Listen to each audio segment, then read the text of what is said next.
গুমের অভিযোগে ২৫ কর্মকর্তার মধ্যে ১৫ জন সেনা হেফাজতে। আইনি ব্যাখ্যা সাপেক্ষে ট্রাইব্যুনালে হাজিরের বিষয়ে সিদ্ধান্ত।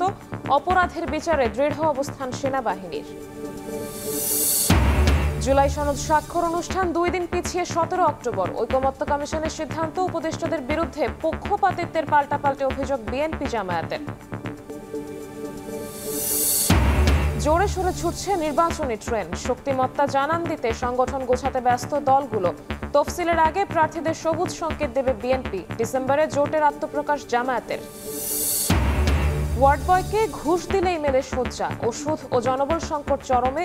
অনিয়মের ভাগাড়ে পরিণত হয়েছে সিলেটের ওসমানী মেডিকেল কলেজ হাসপাতাল। দুদকের অভিযানে মিলেছে সত্যতা।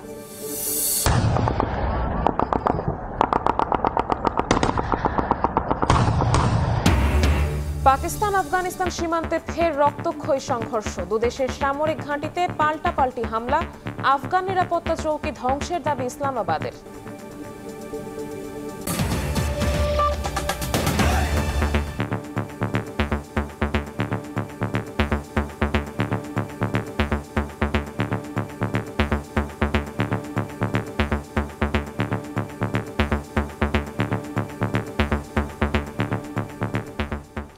ভোরের সময়ের সঙ্গে আছি আমি শবনব নিবিড়। গুমের অভিযোগে গ্রেফতারি পরোয়ানা জারি হওয়া ১৫ সেনা কর্মকর্তাকে হেফাজতে নিয়েছে সেনাবাহিনী। আত্মগোপনে রয়েছেন মেজর জেনারেল কবির আহমেদ। রোববার বিকেলে সেনা সদরে ব্রিফিংয়ে মেজর জেনারেল মোহাম্মদ হাকিমুজ্জামান জানান, আইনি ব্যাখ্যা সাপেক্ষে ট্রাইব্যুনালে হাজিরের বিষয়ে সিদ্ধান্ত নেওয়া হবে। তবে রায় মেনে নিতে প্রস্তুত সেনাবাহিনী।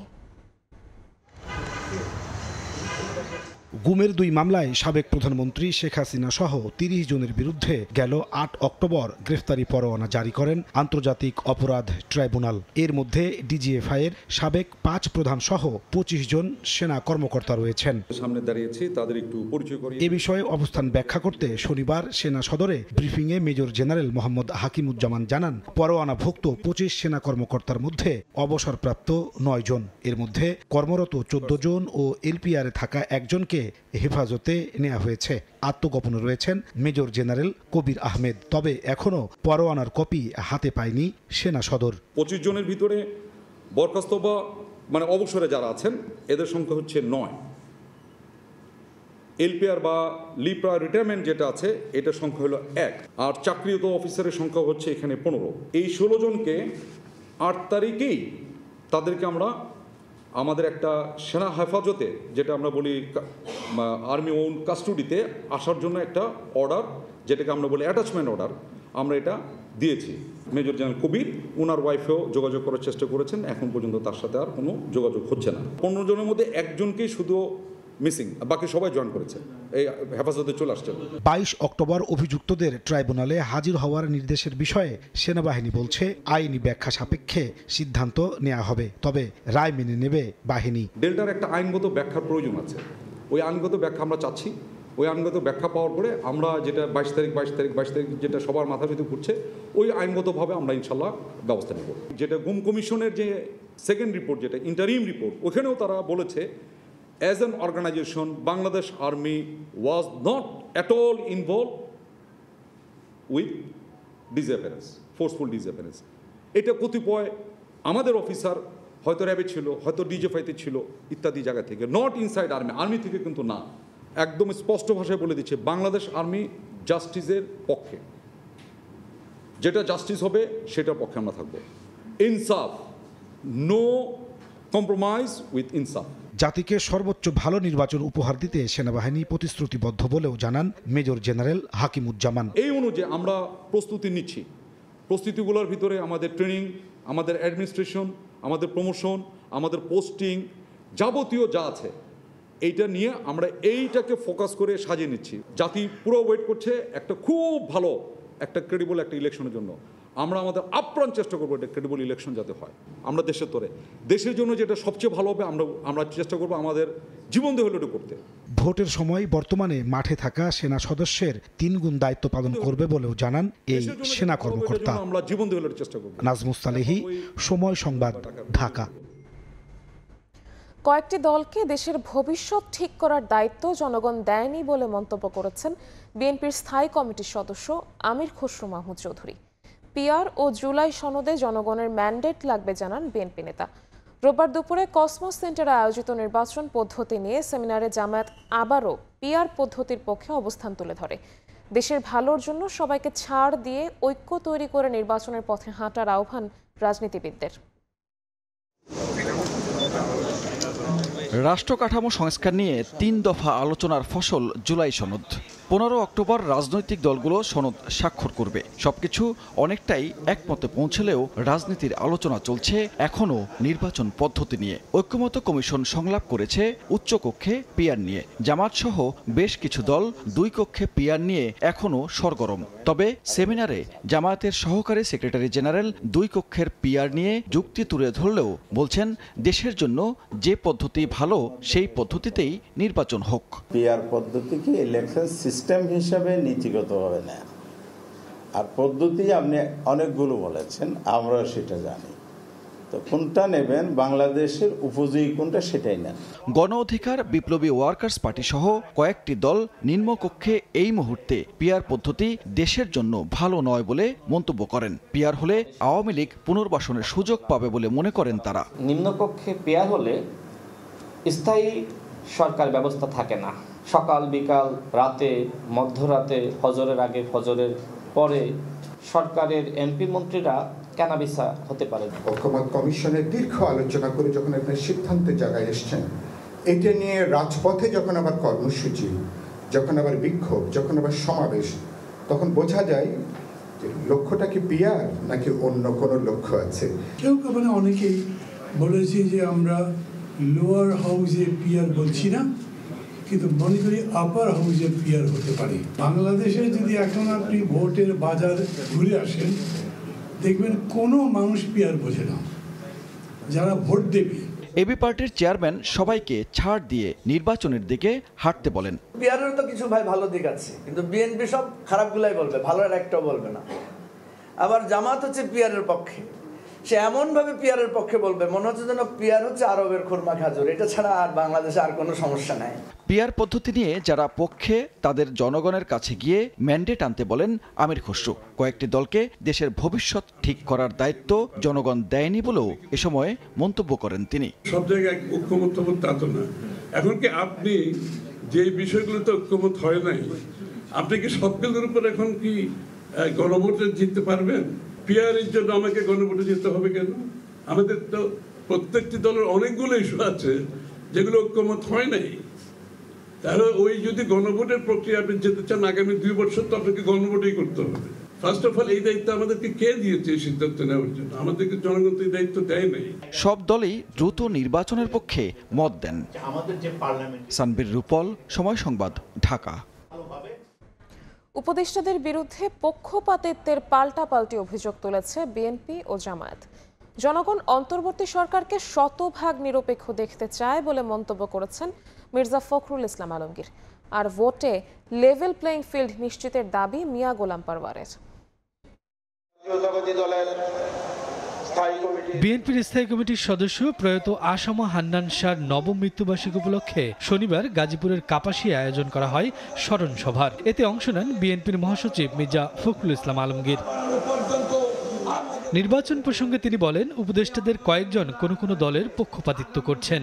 নির্বাচনের সময় সরকার ও উপদেষ্টাদের শতভাগ নিরপেক্ষ থাকার আহ্বান জানান বিএনপি মহাসচিব। খুব পরিষ্কার করে বলে দিতে চাই এই সরকারকে, এই অন্তর্বর্তী সরকারকে, যে আপনি শতভাগ নিরপেক্ষ থাকবেন। আপনার উপদেষ্টা মণ্ডলীর সদস্যদের মধ্যে কেউ কোনো দলের জন্য পক্ষপাতিত্ব করছেন বলে বিভিন্ন জায়গায় অভিযোগ আসছে। আমরা এটা শুনতে চাই না, বাংলাদেশের মানুষ এটা শুনতে চায় না। বাংলাদেশের মানুষ সম্পূর্ণ নিরপেক্ষতা চায় এবং নিরপেক্ষ নির্বাচন চায়। আর বিলম্ব নয়, আর কারো জন্য অপেক্ষা নয়। এখন নির্বাচনের রাস্তায় উঠে গেছে গাড়ি, এই গাড়িকে চালিয়ে শেষ পর্যন্ত নিয়ে যেতে হবে। এদিকে প্রশাসন উপদেষ্টাদের কেউ একটি দলকে ক্ষমতায় আনতে বিশেষ সুবিধা দেওয়ার চেষ্টা করছে বলে অভিযোগ তুলেছেন জামায়াতে ইসলামীর সেক্রেটারি জেনারেল মিয়া গোলাম পরওয়ার। দুপুরে খুলনার পাইকগাছা উপজেলার এক অনুষ্ঠানে লেভেল প্লেইং ফিল্ড নিশ্চিতের দাবি জানান তিনি। নির্বাচন যত আসন্ন হচ্ছে, প্রশাসন এবং সরকারের অভ্যন্তরে কিছু উপদেষ্টাদের মধ্যে কেন যেন একটু অস্থিরতা, কখনো কখনো একটা বিশেষ দলের চাপে যেন তারা নথি স্বীকার করছেন। অন্যদিকে নির্বাচনের আগে সংস্কারের তাগিদ দিয়েছেন এনসিপির সদস্য সচিব আক্তার হোসেন। দুপুরে রংপুরের নেতাকর্মীদের সঙ্গে শুভেচ্ছা বিনিময় শেষে জানান, নির্বাচনী জোট নিয়ে জাতীয় নাগরিক পার্টি কোনো দলের সঙ্গেই বৈঠক করেনি। সামনের যে নির্বাচন, সেই নির্বাচনে এখনো পর্যন্ত জাতীয় নাগরিক পার্টি কোনো দলের সঙ্গে জোটের ব্যাপারে আমরা আলাপ আলোচনা করি নাই। আমরা অন্তর্বর্তীকালীন সরকারের কাছে আহ্বান জানাই, আপনারা নির্বাচনের প্রস্তুতি গ্রহণ করছেন, কিন্তু সে প্রস্তুতি যেন অবশ্যই ফ্যাসিবাদ বিরোধী সকল দলের কাছে গ্রহণযোগ্য হয়। জুলাই আন্দোলনে জনগণের বিরুদ্ধে অবস্থান নেয়া র্যাব, পুলিশ ও বিজিবি সেনা সদস্যদের দ্রুত বিচারের দাবি জানান আক্তার হোসেন। সবথেকে গুরুত্বপূর্ণ একটা কাজ। শফিকুজ্জামান রুবেল, সময় সংবাদ। সকলে জানেন যে জাতীয় নাগরিক পার্টি 2 দিন পিছিয়ে জুলাই জাতীয় সনদ স্বাক্ষর অনুষ্ঠান হবে 17 অক্টোবর। রোববার বিকেলে রাষ্ট্রীয় অতিথি ভবন যমুনায় প্রধান উপদেষ্টা ডক্টর মোহাম্মদ ইউনূসের সভাপতিত্বে অনুষ্ঠিত বৈঠকে এ সিদ্ধান্ত নিয়েছে ঐকমত্য কমিশন। বৈঠক শেষে কমিশন সহ সভাপতি অধ্যাপক আলী রিয়াদ জানান, আগ্রহী জনগণের অংশগ্রহণের সুবিধার্থে অনুষ্ঠানটি বুধবারের পরিবর্তে 17 অক্টোবর শুক্রবার বিকেলে জাতীয় সংসদ ভবনের দক্ষিণ প্লাজায় অনুষ্ঠিত হবে। জুলাই জাতীয় সনদ স্বাক্ষর অনুষ্ঠানে বিভিন্ন রাজনৈতিক দল ও জোটের প্রতিনিধিরা অংশ নেবেন। এছাড়া বিভিন্ন শ্রেণী পেশার প্রতিনিধিদের আমন্ত্রণ জানানো হবে।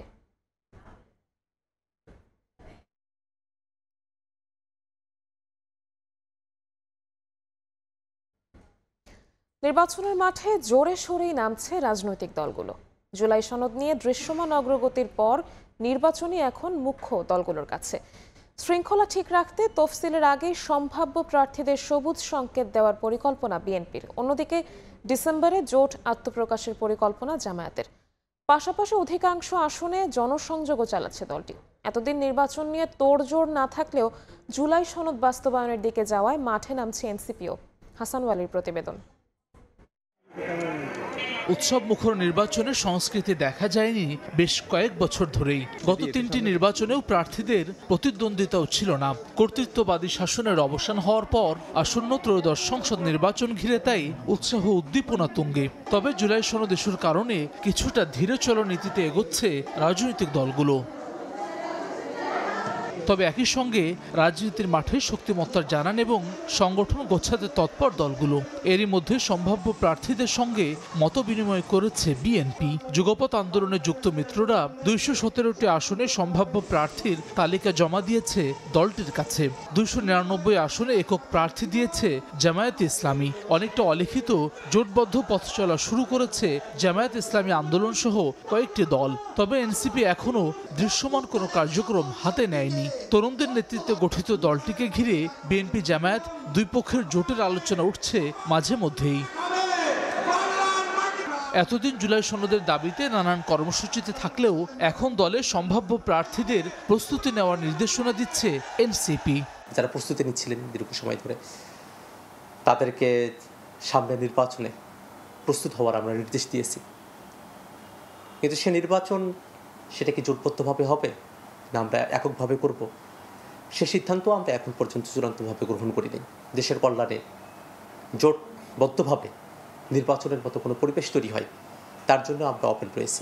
এদিকে ডিসেম্বরে জোটের আত্মপ্রকাশের পরিকল্পনা জামায়াতের। ধর্মভিত্তিক দল ছাড়াও এতে যুক্ত হতে পারে মধ্যপন্থী দলও। আমরা সবার সাথে আলোচনা হচ্ছে, মানে বাইলিটারেল আলোচনা হচ্ছে, গ্রুপ ভিত্তিক আলোচনা হচ্ছে। আলোচনা পর্যায়ে এখন আছে, কোনোটা ফাইনাল হয় নাই। নভেম্বরের দিকে আলোচনাটা আর একটু এগোবে, ডিসেম্বরে তো এটা একটা ফাইনাল শেপ পাবে আর কি। সম্ভাব্য প্রার্থীদের সবুজ সংকেত দেওয়ার প্রক্রিয়া চলছে বিএনপিতে। শিগগিরই এসব প্রার্থীরা নামবেন জনসংযোগে। আমরা নির্বাচন কেন্দ্রিক যাতে জনসংযোগটা বাড়ে এবং আমাদের বার্তাটা জনগণের কাছে যায়, ভোটারদের কাছে যায়, সেটা আমরা আরও জোরদার করব। খুব শিগগিরই আসনভিত্তিক একক প্রার্থীকে আমরা মাঠে কাজ করার জন্য আমরা গ্রিন সিগন্যাল দেব। তবে সেটা অফিসিয়াল হবে যখন আমরা তফসিল ঘোষণার পরে।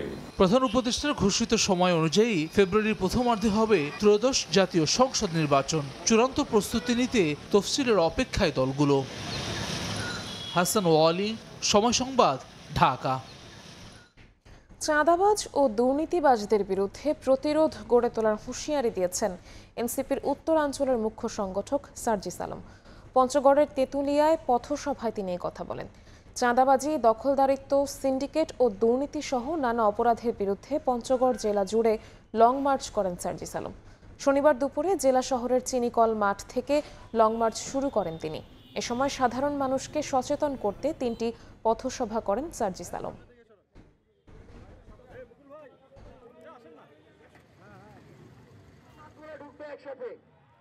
বাইকের পিছনে যে বসবে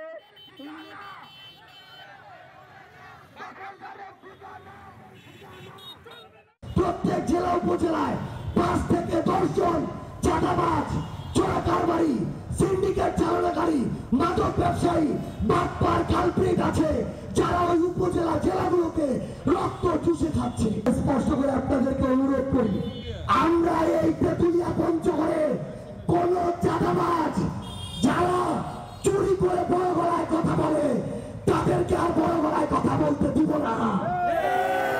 তাদেরকে আমরা দেখে নিব, তাদের ওই কালো দাগ, কাল সাপের চোখ সব আমরা উঠতে ফেলবো। চুরি করবেন আর বড় বড় কথা বলবেন, ওই দিন শেষ। যারা এই পঞ্চগড়ে এখন কথা বলে তারা আপনার যে 100 গুণ বড় হাসিনাকে বিন্দু মাত্র পরোয়া করে নাই। যারা রিফাইন আওয়ামী লীগ চায় এবং দেশকে অস্থিতিশীল করতে চায় তারাই আমার উপর হামলার সঙ্গে জড়িত, এমনটাই অভিযোগ করেছেন গণ অধিকার পরিষদের সভাপতি নুরুল হক নূর।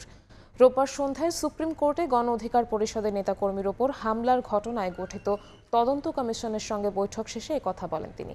এ সময় তদন্ত কমিটি সুষ্ঠু ও নিরপেক্ষ প্রতিবেদন জমা দেবে বলে আশা প্রকাশ করেন নূর। জাতীয় পার্টির সমাবেশের উদ্দেশ্য দেশে অরাজকতা তৈরির চেষ্টা করা বলেও মনে করেন গণ অধিকার পরিষদ নেতা।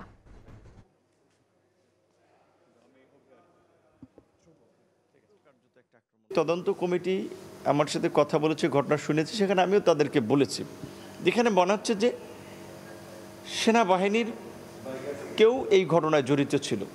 পুরো সেনাবাহিনী না, এখানে ওই দিনের ঘটনায় যারা কমান্ডিং অফিসার ছিল নিশ্চয়ই তাদের একটা ইনভলভমেন্ট ছিল। যারা একটা রিফাইন আওয়ামী লীগকে নির্বাচনে চাচ্ছে কিংবা জাতীয় পার্টিকে নির্বাচনে চাচ্ছে, তারা আমাদেরকে এই আক্রমণ করে কিংবা আমার উপরে এই উদ্দেশ্যপ্রণোদিত আক্রমণ চালিয়ে একটা হত্যাযজ্ঞের প্লট রচনা করে দেশকে অস্থিতিশীল করার জন্য, ক্ষমতা দখল করার জন্য একটা ষড়যন্ত্র হতে পারে। উপদেষ্টাদের নয়, দুর্নীতির কাঠামো থেকে জাতির সেফ এক্সিট দরকার বলে মন্তব্য করেছেন আইন উপদেষ্টা ডক্টর আসিফ নজরুল। আর গুম খুন মুক্ত সমাজ ব্যবস্থা গড়ে তোলার তাগিদ দিয়েছেন গৃহায়ন উপদেষ্টা আদিলুর রহমান খান।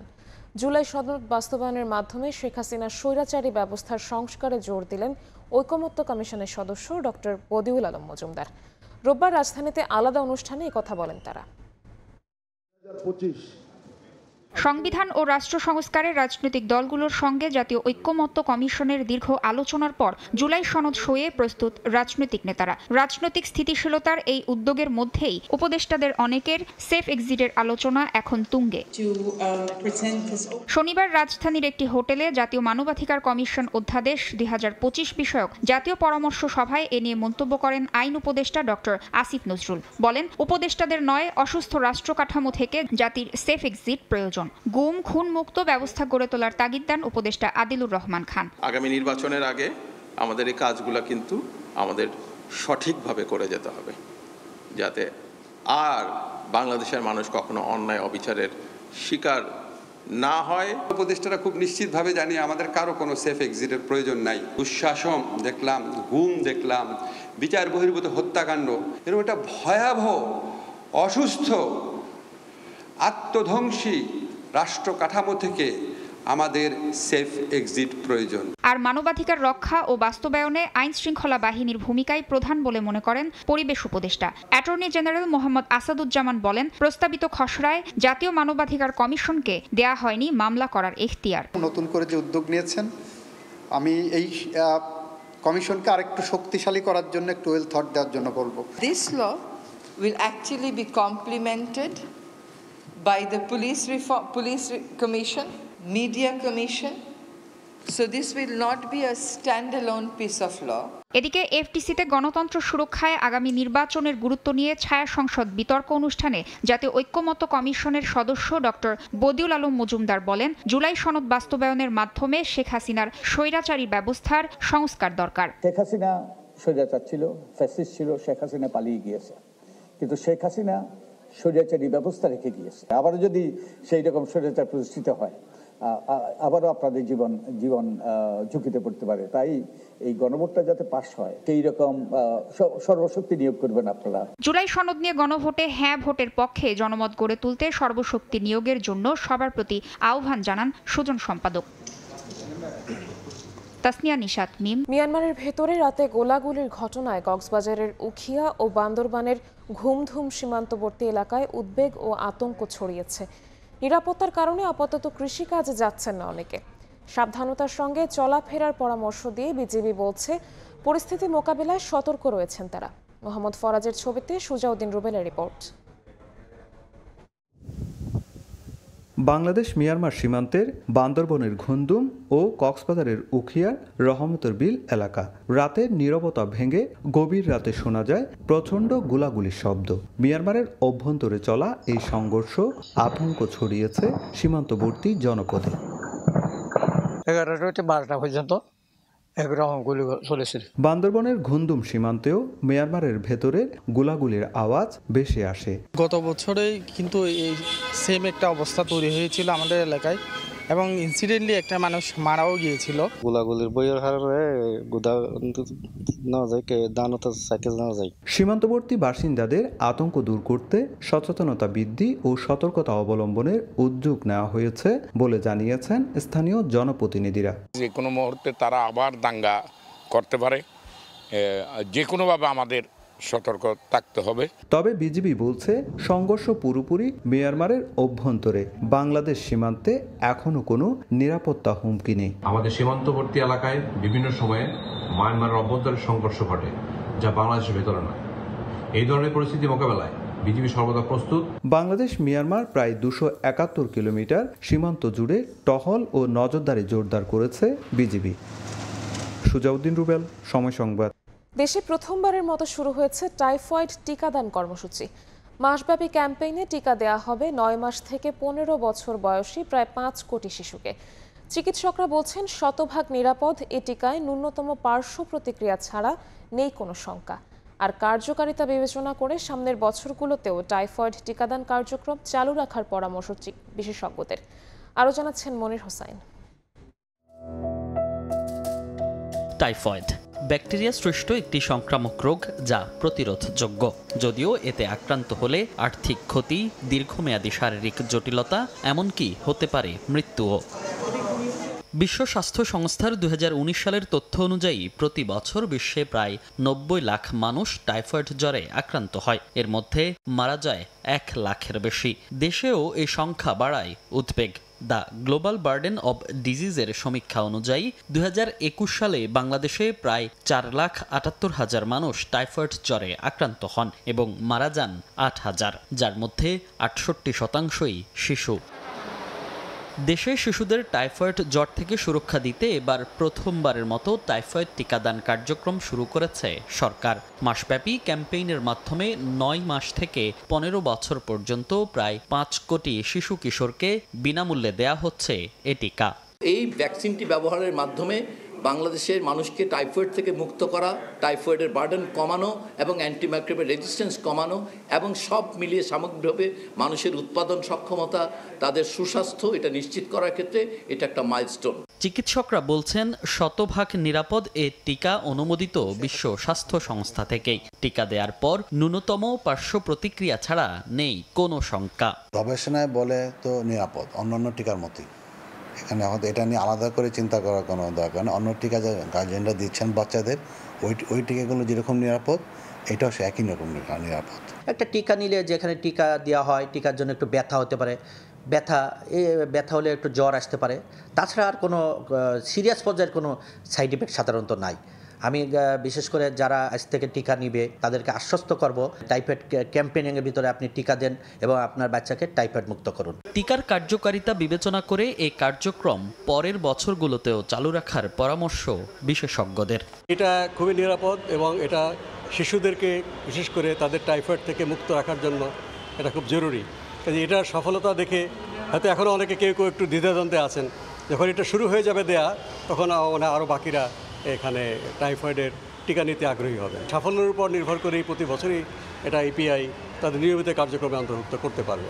শিশুদের টিকার জন্য সরকারের নির্ধারিত ভ্যাকসিন নিবন্ধন পোর্টালে আবেদন করতে বলা হয়েছিল। তবে যারা আবেদন করেননি কিংবা জন্ম নিবন্ধন নেই, নিয়মিত টিকা কেন্দ্রে গিয়ে তারাও টিকা দিতে পারবে বলে নিশ্চিত করেছে স্বাস্থ্য বিভাগ। মনির হোসাইন, সময় সংবাদ, ঢাকা। সিলেটের এমএজি ওসমানী মেডিকেল কলেজ হাসপাতালে নানা অনিয়ম। রোগী ও স্বজনদের অভিযোগ, ওয়ার্ড বয়কে ঘুষ দিলেই মেলে শয্যা, মিলছে না চাহিদা মাফিক ওষুধ। এছাড়া জনবল সংকট, অবকাঠামোগত দুরবস্থা আর শয্যা সংকট দীর্ঘদিনের। অভিযোগের প্রেক্ষিতে সম্প্রতি দুদকের এক অভিযানে বেরিয়ে আসে একের পর এক অনিয়মের তথ্য। এ নিয়ে গতানুগতিক আশ্বাস কর্তৃপক্ষের। নৌশাদ আহমেদ চৌধুরীর ছবিতে অপু বণিকের রিপোর্ট। হাসপাতালে উপচে পড়া ভিড়, শয্যা সংকটে রোগীদের স্থান হয়েছে মেঝেতে। তবে কেউ ডিসচার্জ হলে ওয়ার্ড বয়কে ঘুষ দিলে অন্য রোগীর মেলে সেই সিট, এমন অভিযোগ সিলেটের এমএজি ওসমানী মেডিকেল কলেজ হাসপাতালে আসা রোগীদের। এমনকি ওষুধ সংকটের অভিযোগও নিয়মিত।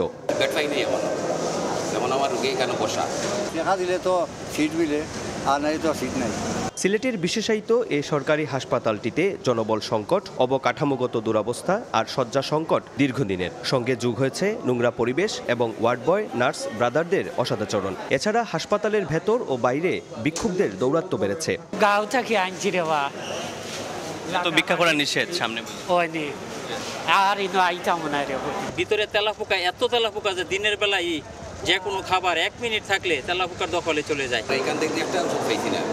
এই যে আমার ব্যাগ, এমন আমি বাইরে থেকে 1200-1400 টাকা ওষুধ দিয়ে এলাম। চাইছিলাম একটা সিট নিতাম, এখন একজন মহিলা আছে ওয়ার্ড বয়, উনি বলতেছে যে সিট নিতে গেলে এমনি নেওয়া যাবে না, টাকা দিতে হইব। ওনারা 100 টাকা দিয়া তারপর সিট নিতে আছে। অভিযোগের প্রেক্ষিতে তদন্তে নামে দুর্নীতি দমন কমিশন। সম্প্রতি এক অভিযানে বেরিয়ে আসে একের পর এক অনিয়মের তথ্য। এর মধ্যে রয়েছে ওষুধ, খাবার, অ্যাম্বুলেন্স সেবা, আউটসোর্সিং, কর্মচারীদের নিয়োগ ও বেতন জটিলতার অনিয়ম। এই রেকর্ডগুলো পত্রগুলো আমরা যাচাই বাছাই করে পরবর্তীতে আমরা কমিশন বরাবর একটা সুপারিশ করব। সেই সুপারিশের ভিত্তিতে পরবর্তী কার্যক্রম কমিশনের অনুমোদন ক্রমে হবে। তবে সমস্যা সমাধানে গতানুগতিক আশ্বাস কর্তৃপক্ষের। আমরা সবসময় উদ্গ্রীব এবং এগুলোর ব্যাপারে আমরা খুবই সাথে সাথে আমরা ইভেন বদলি করতেছি, সরকারি যারা আছে এদেরকে বদলি করতেছি এবং আউটসোর্সিং বলে আমার সাথে আমরা চাকরির জন্য প্রস্তাব করতেছি।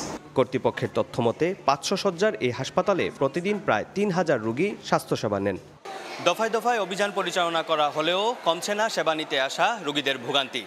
তাই সেবার মান উন্নয়নে যথাযথ কার্যকরী ব্যবস্থা এখন শুধুই সময়ের দাবি।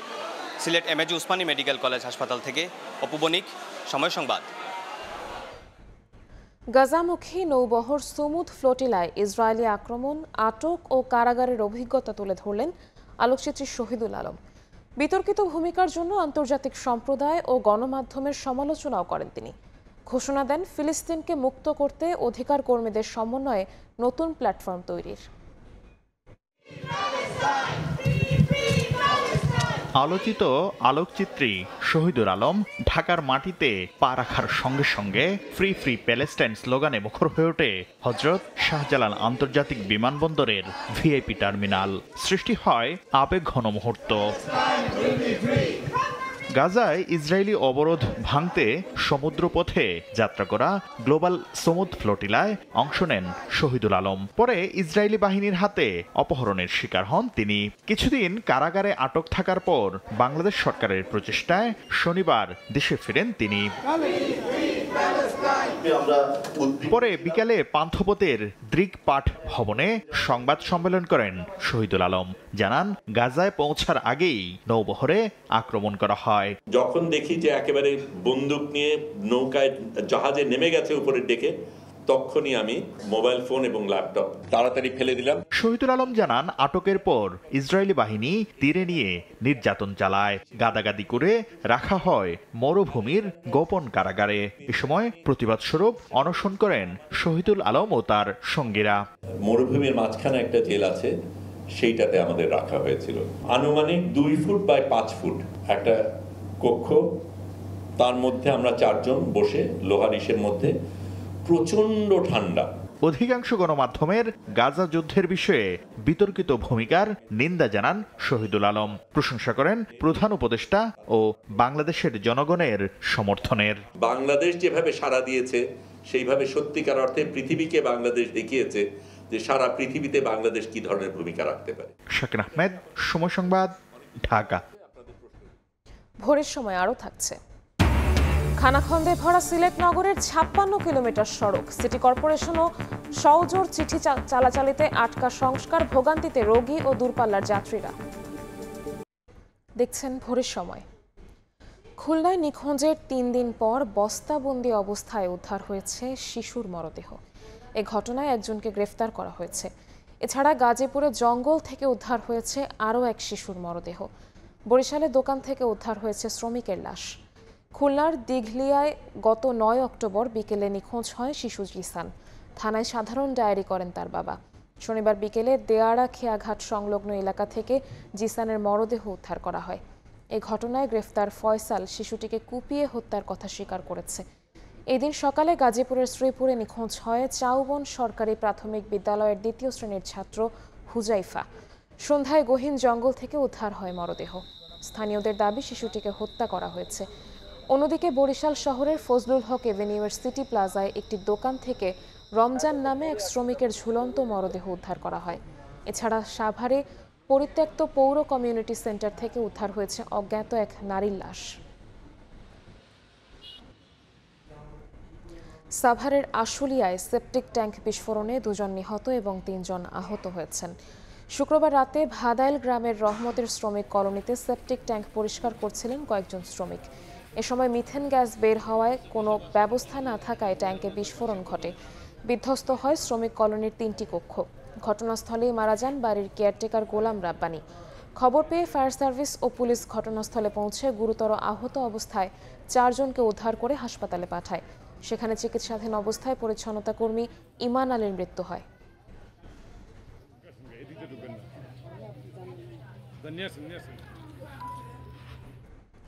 ঝিনাইদহের কালীগঞ্জে সড়ক দুর্ঘটনায় এক নারীর মৃত্যু হয়েছে। পুলিশ ও স্থানীয়রা জানায়, শনিবার সন্ধ্যায় উপজেলার আগমুন্দিয়া গ্রামের আলিয়া খাতুন ব্যাটারি চালিত রিকশায় করে কালীগঞ্জ শহরে যাচ্ছিলেন। এ সময় রিকশাটি যশোর ঝিনাইদহ মহাসড়কের দুলালমুন্দিয়া এলাকায় পৌঁছালে তা বিকল হয়ে নিয়ন্ত্রণ হারালে রাস্তার উপর ছিটকে পড়ে গুরুতর আহত হন আলিয়া। স্থানীয়রা উদ্ধার করে উপজেলা স্বাস্থ্য কমপ্লেক্সে নিলে চিকিৎসক তাকে মৃত ঘোষণা করেন।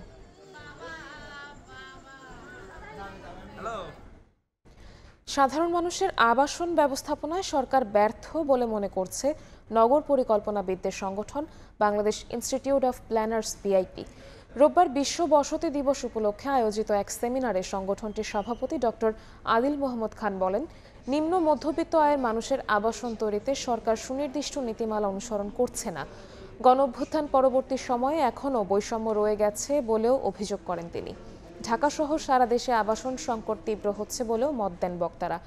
বলেন, আবাসন ব্যবসায়ীদের ওপর সরকারের সুনির্দিষ্ট নির্দেশনা না থাকায় নিম্ন মধ্যবিত্ত মানুষেরা আবাসন তৈরিতে পিছিয়ে পড়ছে।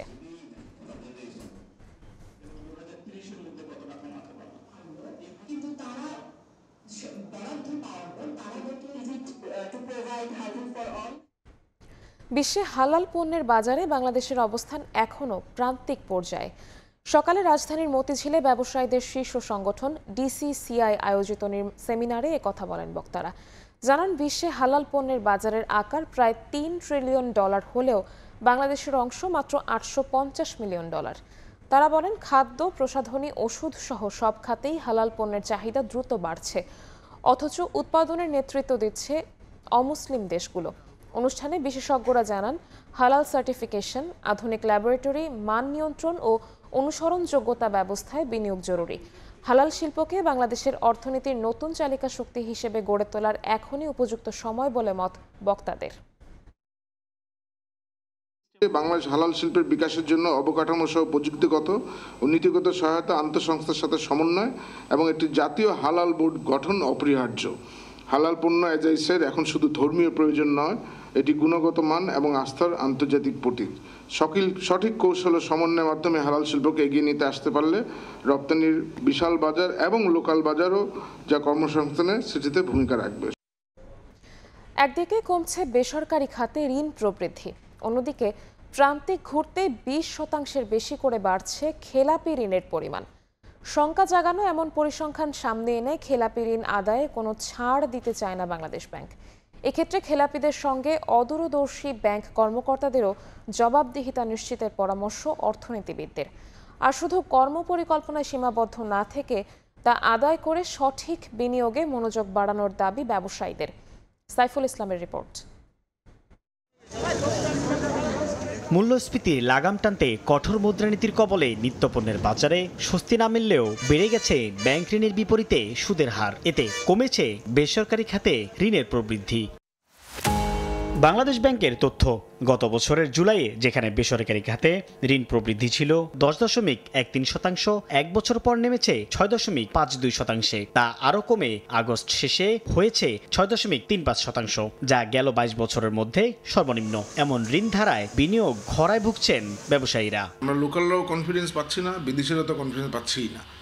তো ওইটার জন্য একটা স্টেবল গভর্নমেন্ট দরকার, স্টেবল ব্যাংকিং পলিসি দরকার। ব্যাংকিংয়ের জন্য একটা যে অবস্থা, অনেক ব্যাংক ইদানিং আপনার লোনও দিচ্ছে না, অনেক আর্থিক প্রতিষ্ঠান ইনভেস্ট করে বসে আছে। সেফেস্ট রিটার্ন ও ইনভেস্ট করে দিয়েছে, ও জানে 12% পাবে, ও দেখা যাবে ইন্ডাস্ট্রির দিকে যাবেই না। বেসরকারি খাতে ঋণ প্রবৃদ্ধি কমার বিপরীতে প্রতি 3 মাসে 20% বেশি করে বেড়েছে খেলাপি ঋণের পরিমাণ, যা গেল জুন শেষে দাঁড়িয়েছে 5,30,428 কোটি টাকায়। সেপ্টেম্বর প্রান্তিকে তা ছাড়িয়ে যেতে পারে 6,30,000 কোটি টাকা। এমন শঙ্কা জানিয়ে খেলাপির ভারে নুয়ে পড়া দেশের ব্যাংক খাতকে টেনে তুলতে ঋণের বিপরীতে থাকা সম্পত্তি স্ব ব্যাংকের নিয়ন্ত্রণে নিতে কঠোর হতে চায় কেন্দ্রীয় ব্যাংক। ইন্টারেস্ট তো প্রতিনিয়ত ইম্পোজ হচ্ছে, অতএব আগামী 3 মাসে যদি একটি টাকাও সে সকল খেলাপিরা ব্যাক না করে, শুধু সুদ আরোপের ফলে তো আরো 20% বেড়ে যাবে। যত প্রকার আইনি পদক্ষেপ নেওয়া যায় তাদের ক্ষেত্রে নিতে। এক্ষেত্রে খেলাপিদের সঙ্গে সংশ্লিষ্ট ব্যাংক কর্মকর্তাদেরও জবাবদিহিতা নিশ্চিত করার তাগিদ অগ্রণী ব্যাংকের চেয়ারম্যানের। Top manager, managing director, deputy managing director,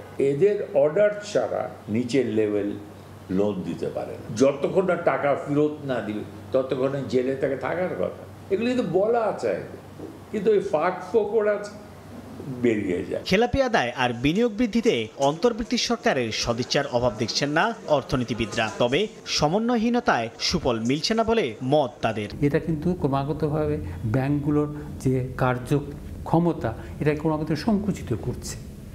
কাজে এই যে সংকুচিত অবস্থায় ব্যাংকগুলো তাদের দায়িত্ব তো পালন করতে পারবে না। সময় ভিত্তিক একটা কর্ম পরিকল্পনা গ্রহণ করা উচিত। বাংলাদেশ ব্যাংকের হিসাব, গেল জুন পর্যন্ত এক বছরে ব্যাংক খাতে খেলাপি ঋণ বেড়েছে 3,19,037 কোটি টাকা। সাইফুল ইসলাম, সময় সংবাদ, ঢাকা। বাংলাদেশের জ্বালানি ঘাটতি রাজনীতিবিদ এবং তাদের সহযোগী ব্যবসায়ীরাই তৈরি করেছেন বলে মন্তব্য করেছেন বিদ্যুৎ, জ্বালানি ও খনিজ সম্পদ উপদেষ্টা মোহাম্মদ ফাউজুল কবির খান। যদিও ব্যবসায়ীরা বলছেন পর্যাপ্ত সহযোগিতা পেলে জ্বালানি খাতে গুরুত্বপূর্ণ অবদান রাখবে এলপিজি, আর রাজনীতিবিদরা বলছেন দোষারোপ বাদ দিয়ে হাঁটতে হবে সমাধানের পথে। বাংলাদেশের জ্বালানি খাত বরাবরই আমদানি নির্ভর, তাই এ খাতে ব্যয় সংকোচন করতে তৎপর নীতি নির্ধারণী পর্যায়ে। শনিবার রাজধানীর একটি হোটেলে টেকসই এলপিজি অর্থনীতি বিষয়ক পলিসি ডিসকাশনের আয়োজন করা হয়। সেখানে জ্বালানি উপদেষ্টা ফজল কবির খান বলেন, বাধ্য হয়েই এলএনজি আমদানি করতে হচ্ছে। এ সময় এলপিজির দাম কমাতে সবাইকে নিয়ে কাজ করার কথা জানান তিনি। বাংলাদেশের জ্বালানি ঘাটতি রাজনীতিবিদ ও তাদের সহযোগী ব্যবসায়ীরাই তৈরি করেছেন বলেও মন্তব্য করেন জ্বালানি উপদেষ্টা। ঘাটতিটা সৃষ্টি করছে কিন্তু একসাথে রাজনীতিবিদ এবং তাদের ব্যবসায়ী সহযোগীরা। যে এই যে 1200 টাকার এলপিজি সিলিন্ডার বিক্রি হয় 1400-1500 টাকায়, এটা 1000 টাকার কমে আসা উচিত। বাধ্য হয়ে আমদানি করতে হচ্ছে। ব্যবসায়ীরা বলছেন চেষ্টা চলছে জ্বালানি খাতের সার্বিক সংকোচন নিয়ে। রেগুলেটরি কমিশন বলছে তারাও সহজ করতে চান রেগুলেশন, কাজ করতে চান উদ্যোক্তাদের আগ্রহ বাড়াতেও। যদিও বিশ্লেষকরা দায় দিচ্ছেন সমন্বয়হীনতা আর চুপ করে অনিয়ম মেনে নেওয়ার প্রবণতাকে। সঙ্গে জ্বালানির ব্যবহারে নিরাপত্তা বাড়াতে ভোক্তা থেকে শুরু করে সবাইকে সচেতন হবার কথা বলেন ফায়ার সার্ভিসের ডিজি। এলপিজি সিলিন্ডার যদি ফিলিং স্টেশনে ফিলিং হয় তাহলে তো এলপিজি অপারেটরের কোনো কাজ নাই, দরকার নাই। I am not here to beg you that for subsidy. I am here to ask you for a parallel society. চাইবেন যে তিতাসের সমান করতে শেয়ার হোল্ডারদের, আপনি চাবেন না যে তিতাসকে আপনার সমান করতে। এই কথা বলা যেদিন শিখবেন সেদিন আপনারা ব্যবসায় টেকসই হবেন। সিলিন্ডার দুর্ঘটনা বা এই সমস্ত দুর্ঘটনা কম হয়, স্বাভাবিকভাবে মানুষের জানমালও বাঁচবে এবং অর্থনীতিতেও এটা একটা পজিটিভ রোল প্লে করবে। লাইসেন্সের কথাগুলি আসছে, এটা আমরা জানি, চেষ্টা থাকে এটাকে যতটুকু সম্ভব সহজ করা। এদিকে দোষারোপের সংস্কৃতি থেকে বেরিয়ে দেশের প্রান্তিক জনগোষ্ঠীর জ্বালানি চাহিদা মেটাতে সবাইকে সঙ্গে নিয়ে এগিয়ে যাবার কথা বলেন বিএনপির স্থায়ী কমিটির সদস্য ডক্টর মঈন খান। দোষারোপ আমরা করতে পারি, 18 কোটি মানুষের জন্য যে পরিমাণ জ্বালানির প্রয়োজন সরবরাহ করতে কম্পারেটিভলি সিম্পল টেকনোলজির মাধ্যমে জনগণের কাছে পৌঁছে দিতে পারি, তার প্রতি আমরা সবাই আগামীতে ভবিষ্যতে জোর দেব। অনুষ্ঠানে দেশের জ্বালানি খাতের নীতি নির্ধারক, গবেষক, উদ্যোক্তা, শিল্প প্রতিষ্ঠানের প্রতিনিধি ও উন্নয়ন সহযোগীরাও অংশ নেন, তুলে ধরেন নিজেদের মতামত। আল আমিন তুষার, সময় সংবাদ, ঢাকা। সরবরাহ কম থাকায় বগুড়ার মহাস্থানগড় মোকামে বেড়েছে সবজির দাম। তবে দাম কমায় কিছুটা স্বস্তি ফিরেছে কাঁচা মরিচে। বিস্তারিত জানাতে সেখানে আছেন সহকর্মী আব্দুল আওয়াল, সরাসরি যাচ্ছি তার কাছে।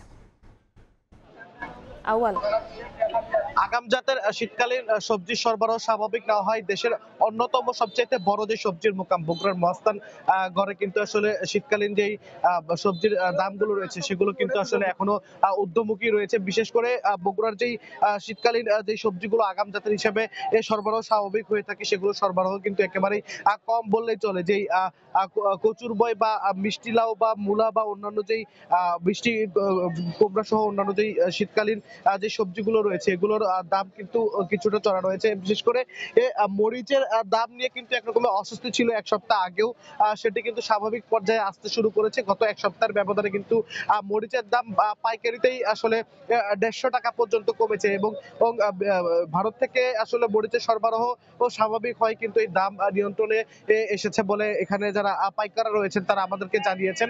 এর পাশাপাশি কিন্তু আলুর যে দাম রয়েছে সেই দাম কিন্তু পুরো মৌসুম জুড়ে কিন্তু নিম্নমুখী ছিল এবং আলুর দাম একেবারে পড়ে গিয়ে মাত্র 10 থেকে 12 টাকা কেজিতে কিন্তু এখানে বিক্রি হচ্ছে। এর পাশাপাশি এই অন্যান্য যে শীতকালীন সবজিগুলো রয়েছে এগুলোর দাম জাতভেদে আসলে কিছু কিছু শীতকালীন সবজি এই 15 থেকে 20 টাকার মধ্যে, তবে অধিকাংশ সবজির যে আইটেমগুলো রয়েছে সেগুলো কিন্তু চড়া দামে বিক্রি হচ্ছে 40 থেকে 50 টাকার উপরে। এবং আগাম জাতের শীতকালীন সবজি হিসেবে কিন্তু ইতিমধ্যেই বাজারে সিম এবং সজনা উঠতে শুরু করেছে। সেই সিম কিন্তু 170 টাকা কেজিতে পাইকারিতে আসলে মহাস্থানগড় সবজির মোকামে বিক্রি হচ্ছে এবং সজনা বিক্রি হচ্ছে 140 টাকা কেজিতে। এবং যারা ব্যবসায়ী এখানে রয়েছেন তারা বলছেন যে আসলে বৈরী আবহাওয়ার কারণে যে আগাম জাতের সবজিগুলো আসলে মহাস্থানগড় মোকামে আসে সেই সবজিগুলো কিন্তু এখনো পর্যন্ত স্বাভাবিকভাবে আসতে শুরু করে নাই এবং আগাম জাতের সবজিগুলো কিন্তু আসলে তারা চেষ্টা করছে যে বাজারে সরবরাহ স্বাভাবিক করার জন্য এবং আগামী মাসের শুরু থেকে কিন্তু আসলে এই যে আগাম জাতের সবজিগুলো রয়েছে সেগুলো কিন্তু বাজারগুলোতে আসতে শুরু করবে। এর পাশাপাশি কিন্তু মূলার সরবরাহ যেটি সেইটি কিন্তু বাড়তে শুরু করেছে এবং এই যে মহাস্থানগড় সবজির মোকাম, এই মহাস্থানগড় সবজির মোকাম থেকে কিন্তু এখন প্রতিদিন 10 থেকে 15টি ট্রাকে করে সবজি দেশের বিভিন্ন প্রান্ত চলে যাচ্ছে এবং যত শীতকালীন সময় বাড়বে এই ট্রাকের পরিমাণ কিন্তু বাড়বে।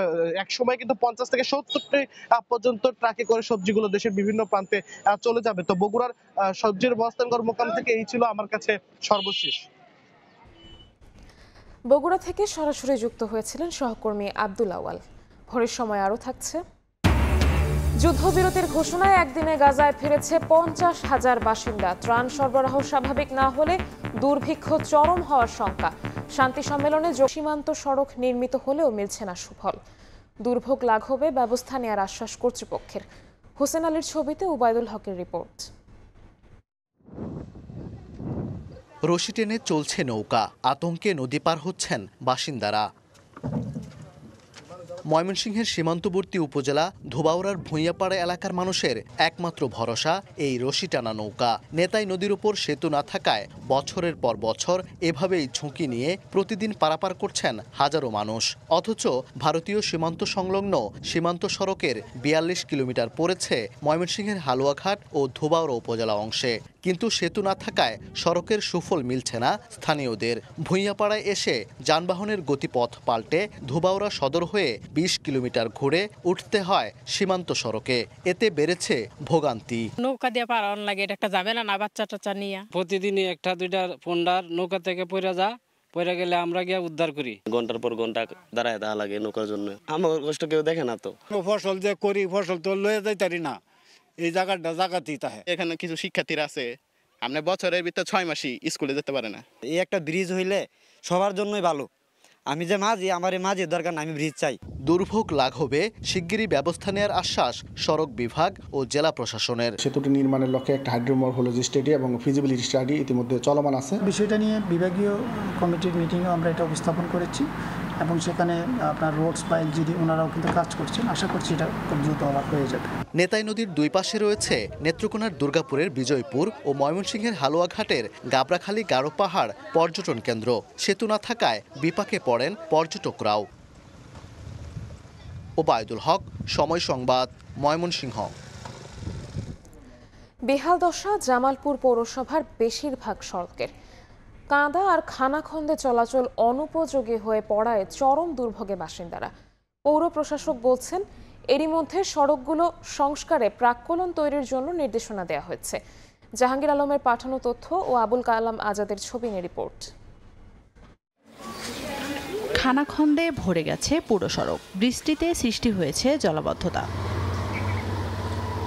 দীর্ঘদিন সংস্কারের অভাবে বেহাল দশা জামালপুর পৌরসভার বেশিরভাগ সড়কের। বিশেষ করে ৪, ৫, ৬ ও ৮ নম্বর ওয়ার্ডের রাস্তার অবস্থা বেশি নাজুক। কাদা আর খানাখন্দের কারণে চলাচল অনুপযোগী হয়ে পড়েছে। এতে চরম দুর্ভোগে বাসিন্দারা। রাস্তার মধ্যে এমন পানি বৃষ্টি হইলে বোঝা যায় যে একটা দিন রাস্তায় বোঝা যায় না। কার পানি যাওয়ার মতো প্রসেস নাই, পিছনের পানি সব ইন্দে বের হয়, বাড়ির পানি সব ইন্দে বের হয়। রাস্তাগুলো খুব গত্র, ভাঙে গেছে, পানি জমে বৃষ্টি আইলে অসুস্থ রোগী নিয়ে তো আমরা যাইতেই পারি না, খুব কষ্ট হয়। পৌরসভাতে গেছি, যাওয়ার পরে আমার পিটিশনে দেওয়া আছে, তারপরে ভাড়া বলছে যে দেখবো, এই অবস্থা এখনো আছে। আমরা আশা করি আমাদের এই রাস্তা দুই পাশে ড্রেন সহ রাস্তা করার জন্য সরকারের পৌরসভার কাছে জোর আবেদন। পৌর প্রশাসক বলছেন, এরই মধ্যে সড়কগুলো সংস্কারে প্রাক্কলন তৈরির জন্য নির্দেশনা দেওয়া হয়েছে। বরাদ্দ পেলেই কাজ শুরু হবে। আমাদের কাছে এক্সিস্টিং যে বাজেট আছে, যদি এটা আমাদের বাজেট দিয়ে সম্ভব হয় তাহলে সেটা আমরা ইমিডিয়েটলি করে দিব, অথবা যদি আমাদের এই নতুন অর্থ বছর 25-26 অর্থ বছরের বরাদ্দ আমাদের কাছে এখনো আসেনি, তো সেগুলো আসা মাত্রই আমাদের নিয়মিত বাজেটের মধ্যে দিয়ে এগুলো করার চেষ্টা করব। 1869 সালে প্রতিষ্ঠিত জামালপুর পৌরসভাকে 1993 সালে প্রথম শ্রেণীতে উন্নীত করা হয়। সময় সংবাদ, জামালপুর। ঢাকা সিলেট মহাসড়ক 6 লেনে উন্নীতকরণ প্রকল্পে মৌলভীবাজার সদরে অধিগ্রহণ করা জমির দাম কম নির্ধারণের অভিযোগ উঠেছে।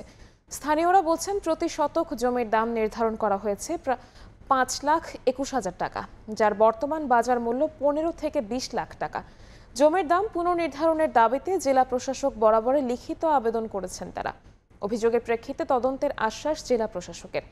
শাহ ওলিদুর রহমানের পাঠানো তথ্য ও মোহাম্মদ ইয়ারুপ আহমেদের ছবি নিয়ে রিপোর্ট।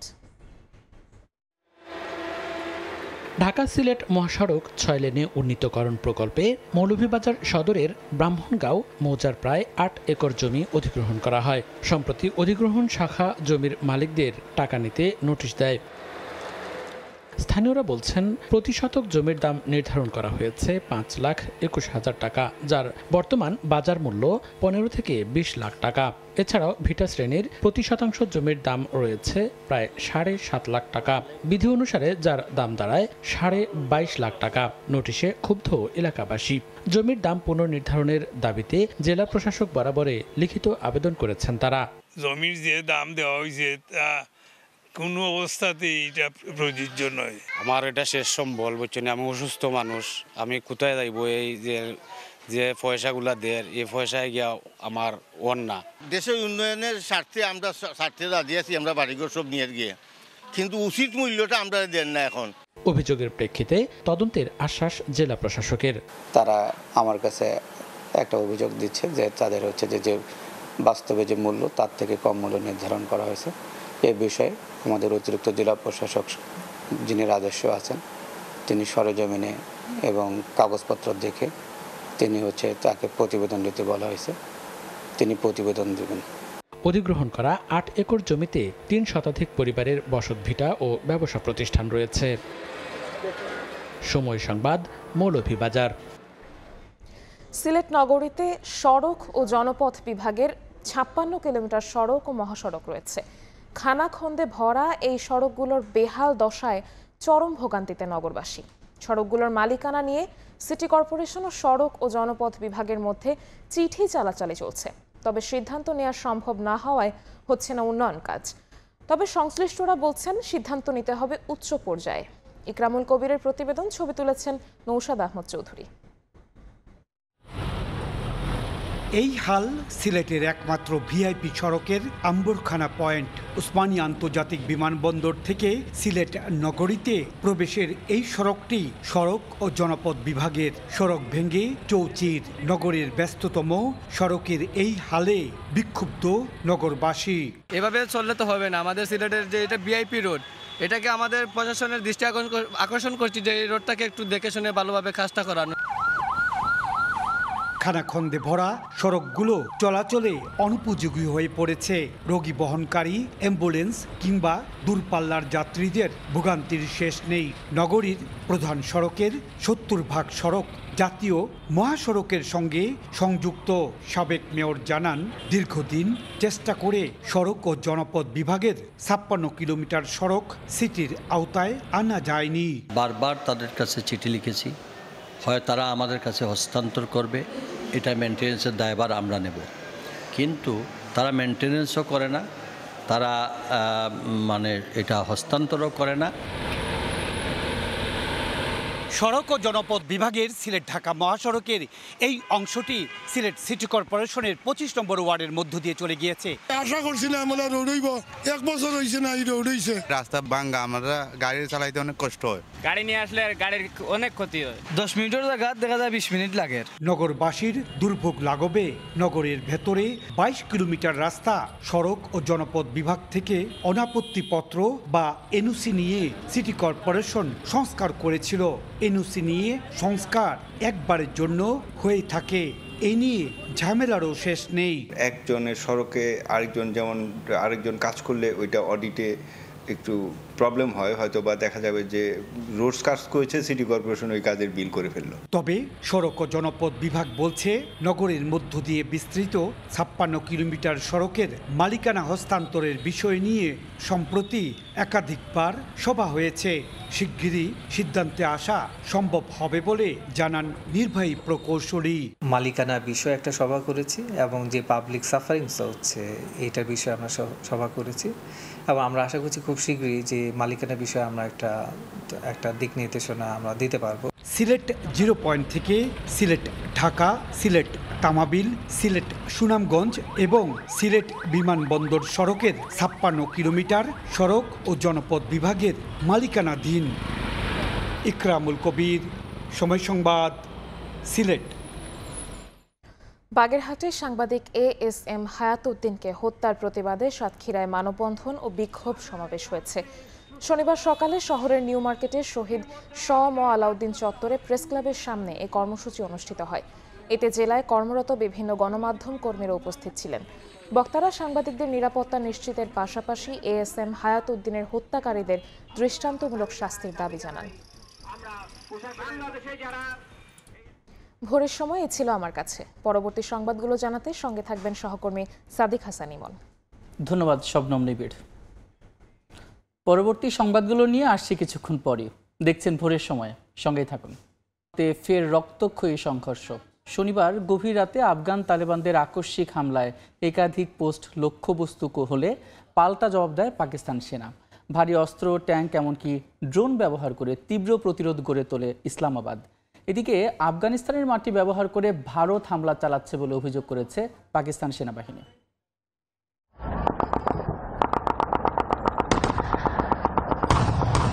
শনিবার রাত থেকেই পাকিস্তান আফগানিস্তান সীমান্তে শুরু হয় ভয়াবহ গোলাগুলি। গণমাধ্যম দ্য ডন জানায়, সীমান্তে পাকিস্তানের নিরাপত্তা চৌকিতে আকস্মিক হামলা চালায় তালেবান। জবাবে পাকিস্তান সেনাবাহিনী পাল্টা আক্রমণ করে। এক বিবৃতিতে পাকিস্তানি নিরাপত্তা কর্মকর্তারা নিশ্চিত করেন, সেনাবাহিনী দ্রুত ও কার্যকর জবাব দিয়েছে। একাধিক আফগান নিরাপত্তা চৌকি ধ্বংস করা হয়েছে বলেও দাবি করেন তারা।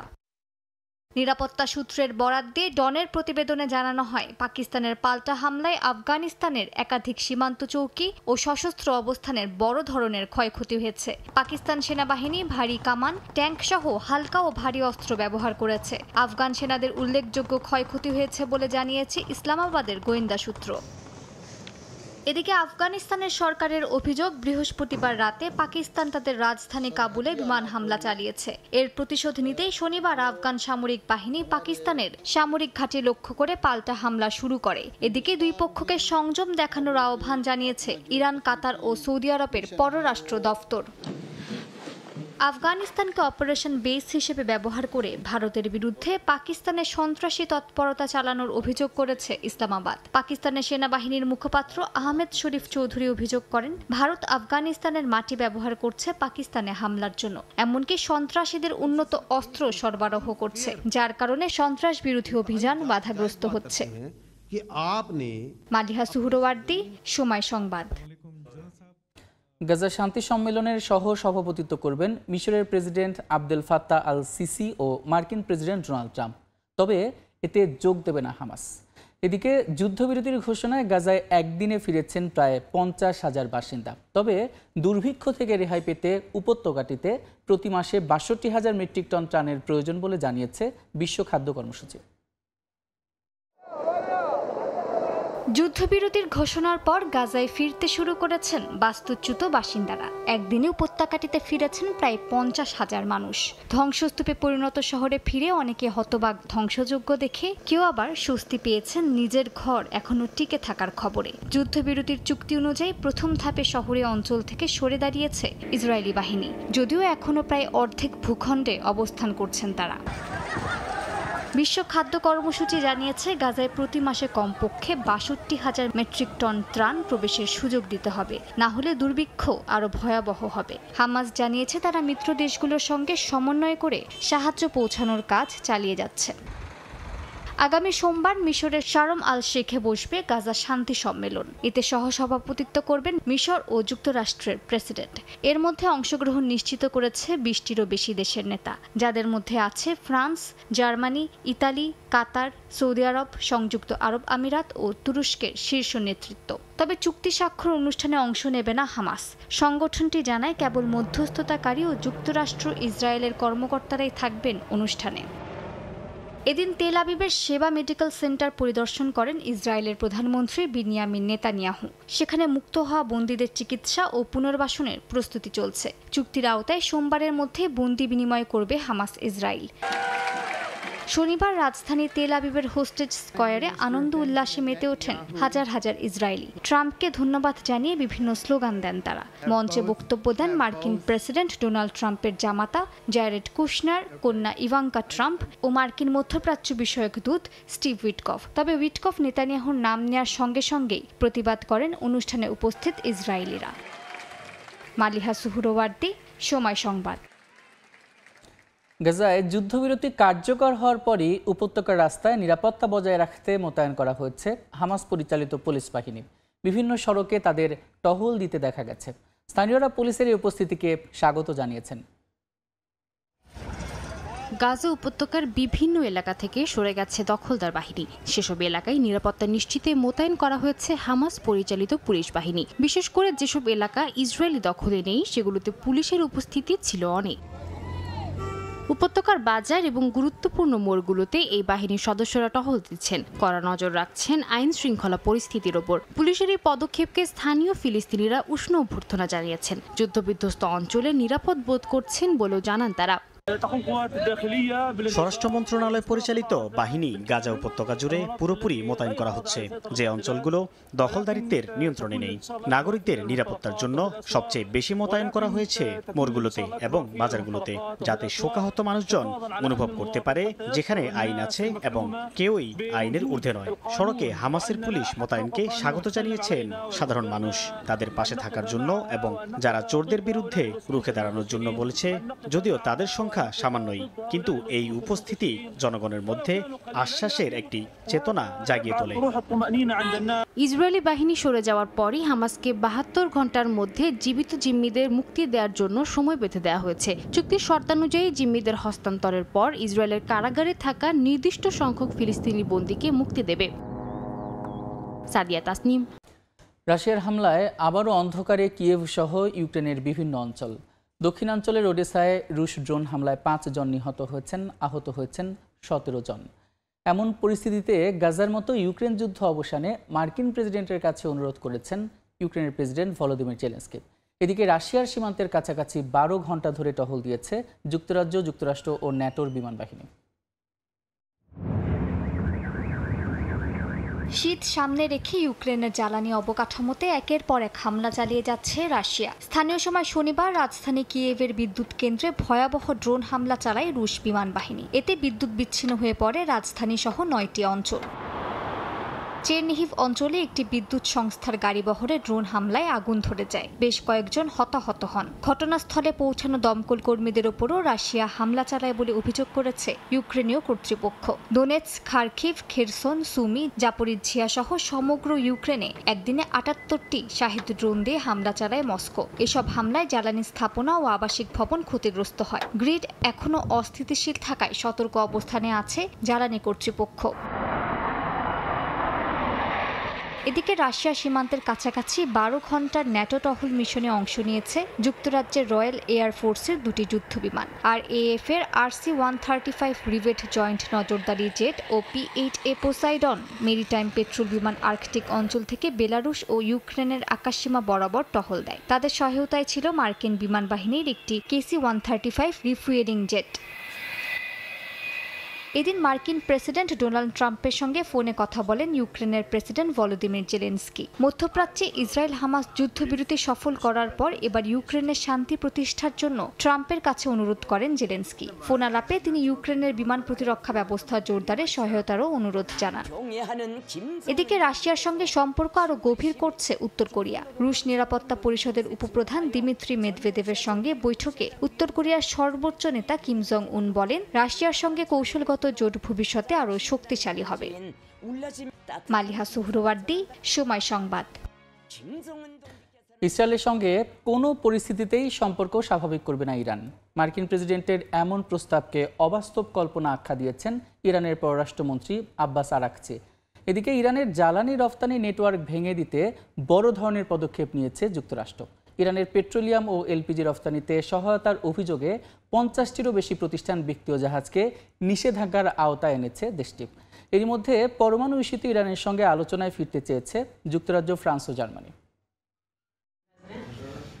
গাজায় যুদ্ধবিরতি ঘোষণার পাশাপাশি মধ্যপ্রাচ্যে বৃহত্তর শান্তি প্রক্রিয়া শুরুর আভাস দিয়েছেন মার্কিন প্রেসিডেন্ট ডোনাল্ড ট্রাম্প। ফক্স নিউজকে দেয়া এক সাক্ষাৎকারে ট্রাম্প জানান, মধ্যপ্রাচ্যে নতুন এক ইতিহাস তৈরি হবে, ইরানও এর অংশ হবে। যেসব দেশ আগে একে অপরের বিরুদ্ধে যুদ্ধে লিপ্ত ছিল তারাও এখন সংলাপে যুক্ত বলে মন্তব্য করেন তিনি। ট্রাম্প এও ইঙ্গিত দেন, ইসরায়েল ইরান বৈরিতার দীর্ঘ ইতিহাস ভেঙে শান্তির বৃহত্তর কাঠামোতে একসঙ্গে আলোচনায় বসার সম্ভাবনা রয়েছে। তবে মার্কিন প্রেসিডেন্টের এমন পরিকল্পনাকে অবাস্তব বলে প্রত্যাখ্যান করেছেন ইরানের পররাষ্ট্রমন্ত্রী আব্বাস আরাকচি। তিনি জানান, ইরান কখনো এমন একটি দখলদার রাষ্ট্রকে স্বীকৃতি দেবে না যারা শিশু হত্যার মতো জঘন্য অপকর্মে লিপ্ত থাকার পাশাপাশি গণহত্যা চালিয়েছে। গাজায় যুদ্ধবিরতি নিয়ে ইসরায়েলের দৃঢ়তা নিয়েও সন্দেহ প্রকাশ করেছেন আরাকচি। Absent a deal, যুক্তরাষ্ট্র ও ইরানের সঙ্গে নতুন করে পরমাণু চুক্তি আলোচনা শুরুর আগ্রহ প্রকাশ করেছে যুক্তরাজ্য, ফ্রান্স ও জার্মানি। এক যৌথ বিবৃতিতে বলা হয়, ইউরোপ এমন এক সমঝোতায় পৌঁছাতে চায় যা স্থায়ী, যাচাইযোগ্য এবং নিশ্চিত করে যে ইরান কখনো পারমাণবিক অস্ত্র অর্জন করতে পারবে না। তবে এই প্রস্তাব সরাসরি প্রত্যাখ্যান করে দিয়েছেন ইরানের পররাষ্ট্রমন্ত্রী। স্থানীয় এক গণমাধ্যমে সাক্ষাৎকার দেওয়ার সময় তিনি জানান, যুক্তরাষ্ট্র যদি একটি ন্যায়সঙ্গত পরমাণু চুক্তিতে আগ্রহ দেখায় তবে ইরানও সম্মতি জানাতে পিছু হটবে না। ইউরেনিয়াম সমৃদ্ধ করা ইরানের জনগণের অধিকার, আর এই সমৃদ্ধি কেবল শান্তিপূর্ণ উদ্দেশ্যের জন্যই করা হচ্ছে। যুক্তরাষ্ট্রের সরকারকে আমাদের অধিকারকে সম্মান করতে হবে। পরমাণু চুক্তির জন্য যে প্রস্তাবগুলো সূত্রভিত্তিক, ন্যায্য, সুষম ও যুক্তিসঙ্গত, সেগুলো আমরা অবশ্যই বিবেচনা করব। এর মধ্যে ইরানের জ্বালানি রফতানি নেটওয়ার্ক ভেঙে দিতে বড় ধরনের পদক্ষেপ নিয়েছে যুক্তরাষ্ট্র।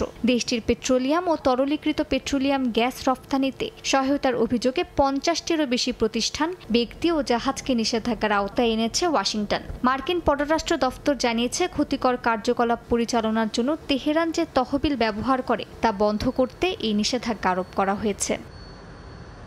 মাদিহা সুহরওয়ার্দী, সময় সংবাদ। যুক্তরাষ্ট্রের মিসিসিপির লিল্যান্ড শহরে বন্দুকধারীর হামলায় অন্তত 4 জন নিহত এবং 12 জন আহত হয়েছেন। স্থানীয় সময় শুক্রবার রাতে লিল্যান্ড হাই স্কুলের হোমকামিং সপ্তাহ উপলক্ষে আয়োজিত এক অনুষ্ঠান চলাকালে এই ঘটনাটি ঘটে। শহরের মেয়র জন লি জানিয়েছেন, হামলাকারীর পরিচয় বা অবস্থান সম্পর্কে এখনও কোনো তথ্য পাওয়া যায়নি। তিনি বলেন, তদন্ত চলছে এবং অপরাধীর বিরুদ্ধে ন্যায় বিচার নিশ্চিত করা হবে। স্থানীয় পুলিশ জানিয়েছে, আহতদের নিকটস্থ হাসপাতালে ভর্তি করা হয়েছে এবং ঘটনার পর পুরো এলাকায় অতিরিক্ত নিরাপত্তা জোরদার করা হয়েছে।